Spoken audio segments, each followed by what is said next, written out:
June 6, 1944, 0730 hours, Strong Point WN28, overlooking Gold Beach, Normandy.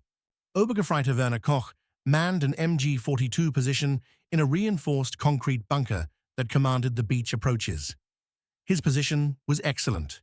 Thick walls, overlapping fields of fire with adjacent bunkers, clear view of the killing zone where British troops would be trapped between the waterline and the first defensive obstacles. Koch had been told repeatedly that the Atlantic Wall was impregnable, that any invasion would drown in its own blood on these beaches, that the fortifications his unit defended represented Germany's guarantee against Allied landing. The naval bombardment had been intense, but largely ineffective. Shells had cratered the beach and damaged some positions, but Koch's bunker remained intact, his machine gun operational, ammunition stores full. When the bombardment lifted and the first landing craft approached through the smoke and spray, Koch prepared to engage targets that would be helpless under his gun. This was what he'd trained for, mowing down infantry exposed on open beach, destroying the invasion before it could establish foothold. Then Koch saw something that made him pause. Tanks were emerging from the water, which was expected. The briefings had warned that British forces would attempt to land armor in the first waves, but these tanks looked wrong. One of them had what appeared to be an enormous rotating drum mounted on the front, with chains or cables hanging from it. As Koch watched, the drum began spinning, the chains whipping against the sand with violent force, and the tank started moving forward through the minefield that was supposed to stop all armor. Mines detonated continuously as the chains struck them, explosions erupting in sequence ahead of the advancing tank. But the tank continued moving, apparently undamaged, clearing a path through defenses that were supposed to be impassable. Koch's training officer had said minefields would channel enemy armor into prepared killing zones. This tank was simply erasing the minefield, creating its own path, moving directly toward positions that should have been safe behind the defensive belt. Another tank emerged from the smoke. This one looked more conventional until Koch noticed it was pulling something behind it, a trailer or attachment that seemed odd for combat vehicle. The tank stopped approximately 80 meters from a neighboring bunker, and suddenly a jet of flame erupted from its bow, reaching across the distance with orange fire that poured into the bunker's embrasure. Koch could hear screaming from the adjacent position as the flame penetrated the firing slit, filling the interior with fire that concrete walls couldn't stop. A third tank, this one with a stubby, oversized tube where the main gun should be, fired at another bunker. Koch saw the projectile arc through the air, tumbling visibly, before it struck the bunker's wall and exploded with force that collapsed the entire front of the fortification.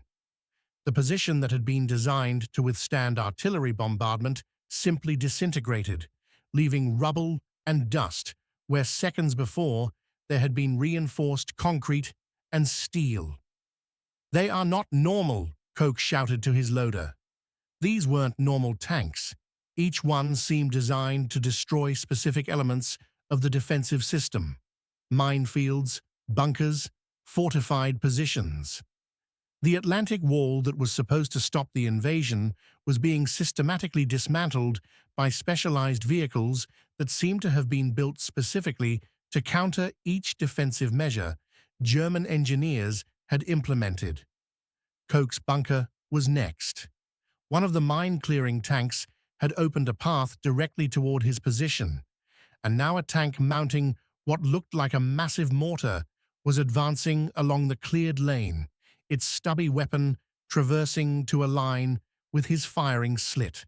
Koch screamed for his crew to evacuate, understanding that remaining in the bunker meant death, but the order came too late. The projectile, a flying dustbin was what it looked like, struck the bunker wall, and Koch's world exploded into dust, debris, and collapsing concrete. He survived because the blast wave threw him backward into a rear compartment that didn't collapse completely. When he could see again, most of his position no longer existed. The front wall was gone. The machine gun was buried in rubble.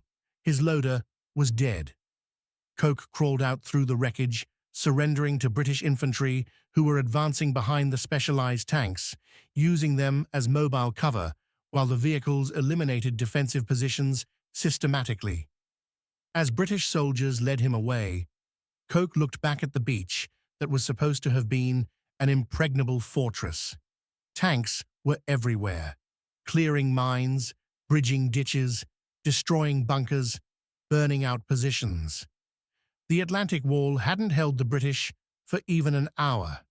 The fortifications that were supposed to guarantee German victory had become death traps for their own defenders, turned against them by weapons specifically designed to eliminate each element of the defensive system.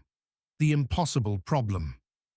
Britain's approach to D-Day beach assault emerged from brutal calculation that conventional assault methods would fail against German fortifications covering the Normandy coast.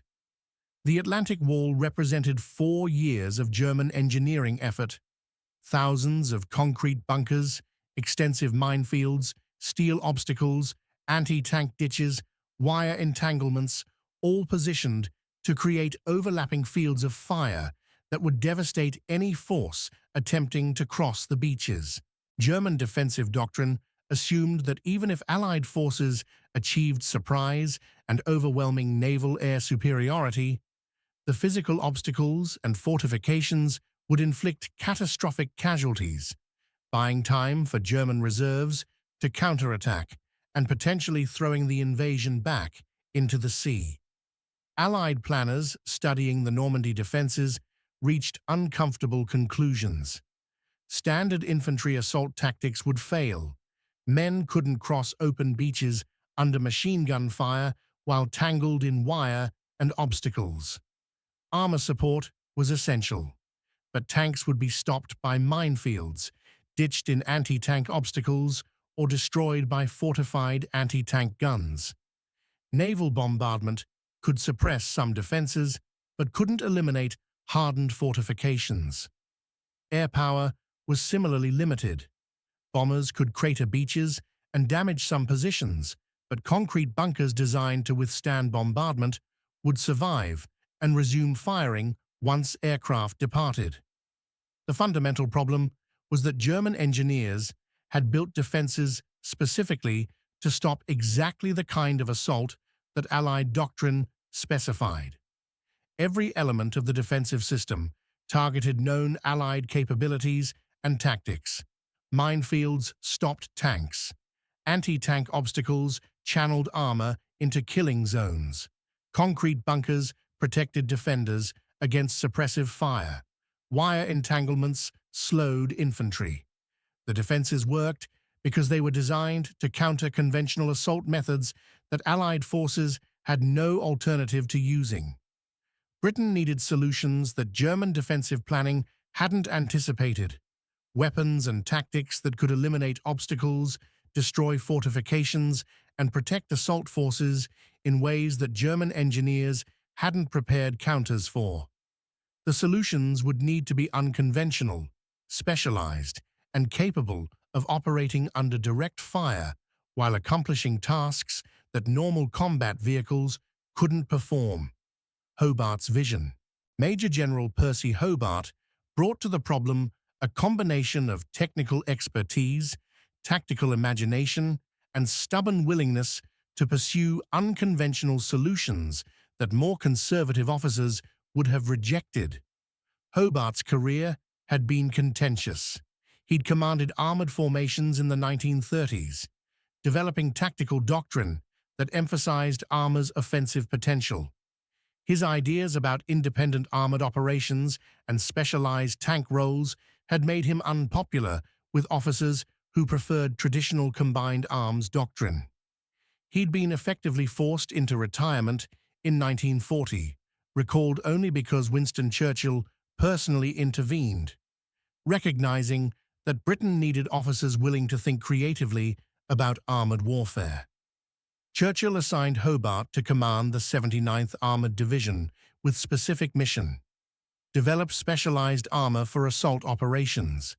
The division wouldn't be conventional fighting force. It would be experimental unit tasked with creating vehicles and tactics for breaking through fortified defenses. Hobart had essentially unlimited authority to modify tanks, develop new weapons, and test unconventional concepts that would have been rejected by more traditional command structures. Hobart's fundamental insight was that obstacles and fortifications were engineering problems that required engineering solutions. Infantry couldn't clear minefields under fire, therefore tanks should clear minefields. Infantry couldn't bridge ditches quickly, therefore tanks should carry and deploy bridges. Infantry couldn't destroy concrete bunkers efficiently, therefore tanks should mount weapons specifically designed for bunker destruction. Each defensive measure needed a specialized counter, and tanks provided the protected mobile platform from which those counters could be employed.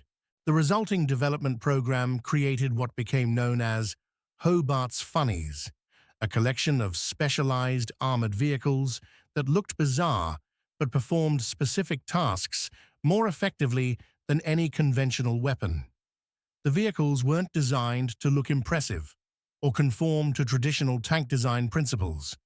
They were designed to solve specific problems, and appearance was irrelevant compared to functionality. The Sherman crab, the mine-clearing flail tank, represented solution to what had seemed like unsolvable problem: how to clear paths through extensive minefields while under direct fire. Conventional mine-clearing methods required engineers to probe forward with detectors or prodding rods, marking mines, and either disarming them or clearing them with explosive charges. This was slow, dangerous work that was essentially impossible under fire. Combat engineers couldn't clear minefields while being shot at.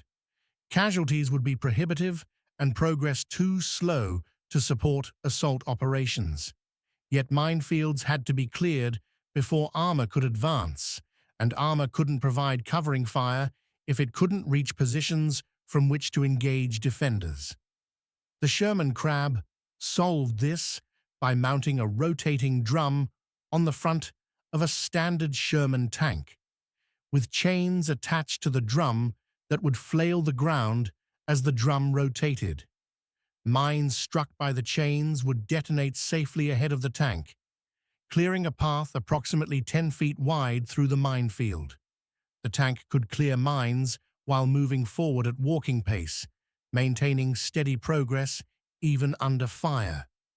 The armor protection meant that enemy fire that would kill combat engineers was merely annoying to crab crews, and the vehicle could continue operating despite being engaged by machine guns or rifles. The system worked through brutal simplicity. The chains struck the ground with sufficient force to detonate pressure-sensitive mines. The tank itself was far enough behind the flailing chains that mine detonations couldn't damage it. The cleared path was marked automatically by the tank's tracks, allowing following vehicles and infantry to advance through the minefield without additional mine-clearing equipment.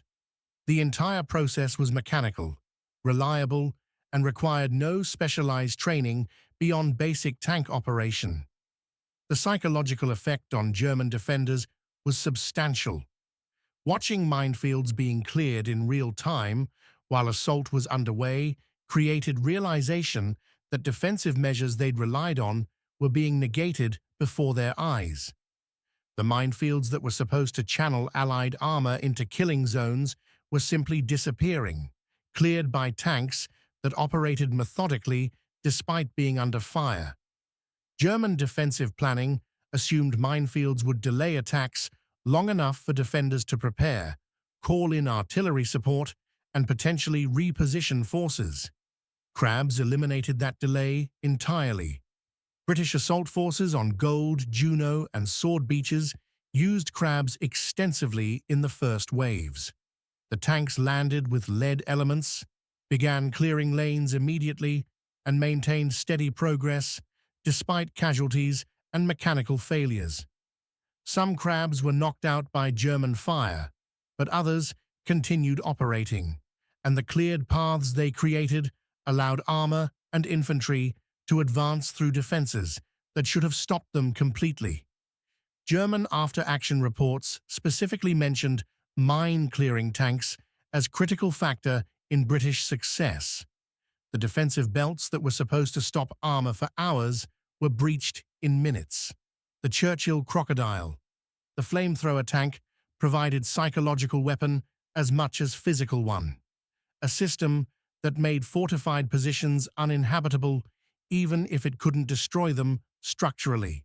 Flame weapons had been used in various forms since World War I, but portable flamethrowers had limited range and required operators to approach targets closely while carrying vulnerable fuel supplies. Infantry using flamethrowers were priority targets who rarely survived long in combat. What was needed was armored flamethrower with sufficient fuel capacity for sustained operations and range that allowed engagement from positions where retaliation was difficult. The Churchill crocodile mounted a flame projector in the hull, replacing the bow machine gun. Fuel was stored in an armored trailer towed behind the tank, connected by protected fuel line. The system could project flame approximately 100 meters under favorable conditions, far enough to engage bunkers from positions where defenders couldn't respond effectively with small arms. The fuel capacity allowed approximately 81-second bursts, providing sustained capability throughout an engagement. The tactical employment was straightforward but devastatingly effective. The crocodile would approach a bunker or fortified position, align with the target, and project flame directly into firing slits, embrasures, or any other openings. The flame wouldn't necessarily kill defenders immediately. The primary effect was making the position uninhabitable by consuming oxygen, creating unbearable heat, and filling the interior with smoke and burning fuel residue. Defenders had three choices: remain inside and suffocate or burn, evacuate and be shot by covering infantry, or surrender immediately. The psychological impact exceeded the physical damage. German troops learned that concrete bunkers offered no protection against flame that could reach through any opening, that supposedly safe fortifications became ovens when flame weapons engaged them, and that remaining at their positions meant horrible death. Crocodiles didn't need to destroy bunkers structurally. They only needed to make them unusable, which required mere seconds of flame projection. D-Day employment focused on bunkers and fortified buildings that were holding up advances. Crocodiles would engage positions that conventional weapons couldn't eliminate efficiently, forcing defenders to evacuate or surrender. The mere appearance of crocodile tanks often prompted immediate surrender from defenders who understood what was coming. Some German units developed informal doctrine of evacuating positions when flamethrower tanks appeared, accepting loss of the fortification rather than waiting to be burned out. The bridge and fascine carriers, specialized vehicles for crossing obstacles, represented less dramatic but equally essential capabilities that allowed assault forces to maintain momentum when German defenses should have forced delays. Anti-tank ditches represented simple but effective obstacles. Excavations too wide for tanks to cross, positioned to channel armor into killing zones or force attacks to halt while engineers constructed crossings. The ditches were often covered with camouflage or hidden by terrain features, appearing suddenly when tanks attempted to advance.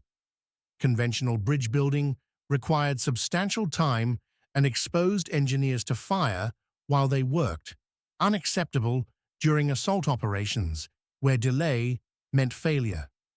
Bridge-laying tanks carried prefabricated bridge sections that could be positioned across obstacles in minutes.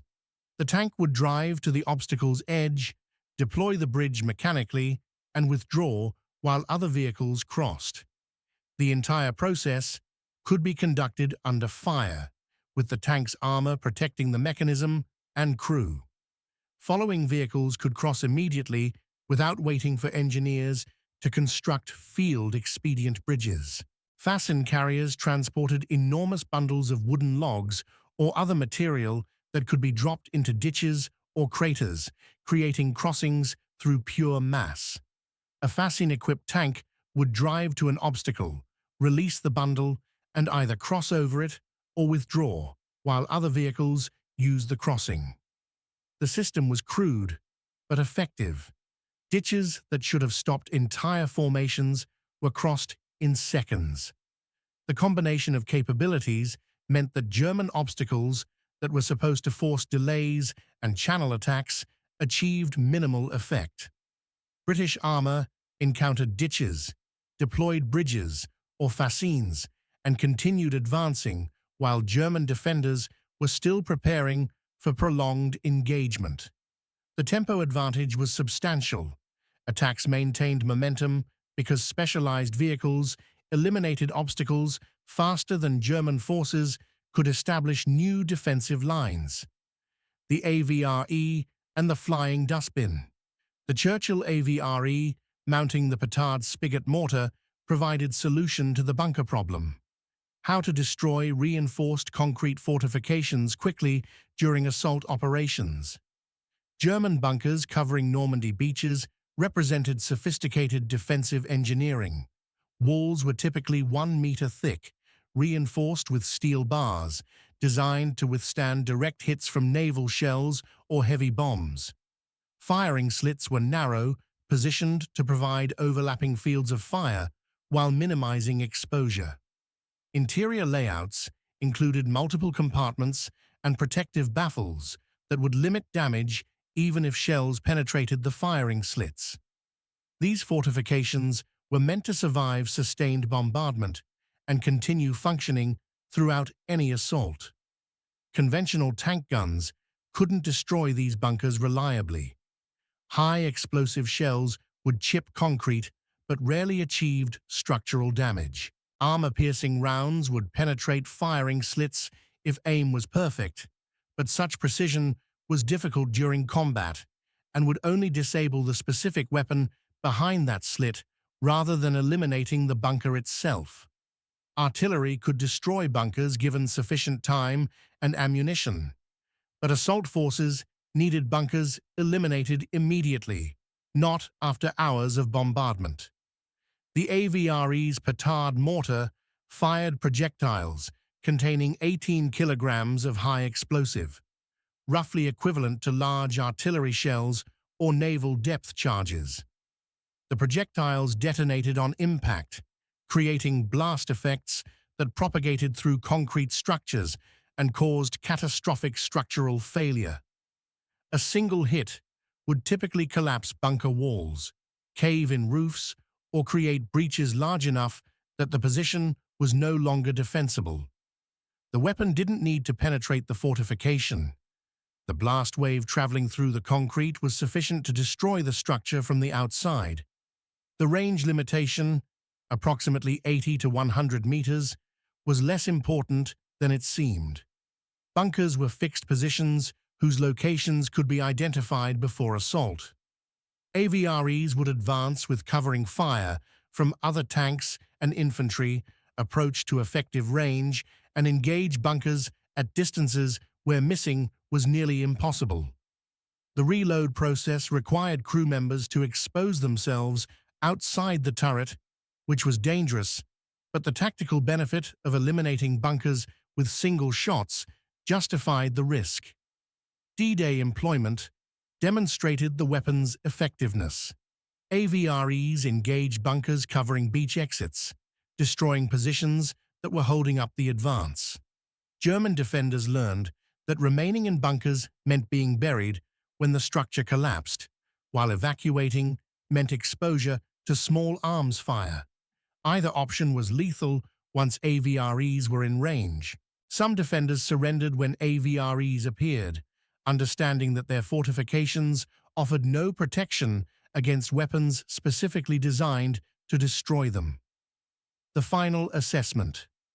The Atlantic Wall had taken years to build, consumed millions of cubic meters of concrete and thousands of tons of steel, represented enormous investment of German engineering expertise and labor. The fortifications were sophisticated, well-designed, properly positioned. They should have stopped any invasion or at least delayed it long enough that German reserves could counterattack effectively. But German defensive planning made critical assumption that Allied forces would employ conventional assault tactics that German fortifications were designed to defeat. The assumption proved false on British beaches, where Hobart's Funnies provided capabilities that German planning hadn't anticipated. The minefields were supposed to stop armor. Crabs cleared them mechanically. The bunkers were supposed to protect defenders. AVREs destroyed them with specialized weapons. The obstacles were supposed to force delays. Bridge layers and fascine carriers crossed them immediately. The anti-tank ditches were supposed to channel attacks. Specialized vehicles filled them in seconds. Each element of the Atlantic Wall had been countered by specialized vehicle designed specifically to eliminate that obstacle. The result was that defenses that should have been nearly impregnable proved vulnerable to assault force that brought the right tools for the job. The fortifications became death traps for their defenders because the specialized armor eliminated the protection they were supposed to provide, while the defenders remained trapped in positions that were being systematically destroyed around them. The lesson extended beyond D-Day and beyond World War II. Sophisticated defenses could be overcome if attackers developed specialized capabilities matched to specific defensive measures. Engineering solutions could be as important as firepower or tactical skill. Unconventional weapons that looked bizarre or seemed to violate design principles could be devastatingly effective if they solved real tactical problems. The willingness to pursue unconventional solutions and accept vehicles that didn't conform to traditional design aesthetics could provide decisive advantages that conventional approaches couldn't achieve. Hobart's Funnies looked strange because they were designed for function rather than appearance. The mine-clearing flails, the stubby petard mortars, the flame projectors, the bridge layers, none of them conformed to expectations about how tanks should look or what weapons they should mount. But on June 6, 1944, those strange-looking vehicles turned impregnable beaches into death traps for defenders, saved thousands of Allied lives, and ensured that the invasion succeeded where it might have failed if conventional assault methods had been the only option available. German soldiers who survived D-Day remembered the specialized British tanks with mixture of fear and reluctant respect. The vehicles that had looked bizarre or even comical when first spotted proved to be precisely designed instruments for breaking fortified defenses. The Atlantic Wall that was supposed to guarantee German security became killing ground, where defenders died in collapsing bunkers, evacuated positions under fire, or surrendered to avoid being burned alive in fortifications that no longer offered protection. Britain had built answers to every defensive measure Germany deployed. When those answers rolled onto Normandy beaches, the Atlantic Wall didn't hold the invasion for days or even hours. It held for minutes, then collapsed under assault from specialized vehicles that had been designed specifically to eliminate each defensive element systematically. The fortifications remained physically present. Bunkers still stood. Minefields still existed. Obstacles were still positioned. But they no longer protected anyone. They'd become monuments to the principle that engineering problems require engineering solutions, and that the side willing to develop specialized tools for specific tasks would defeat the side that relied on general-purpose defenses against all threats.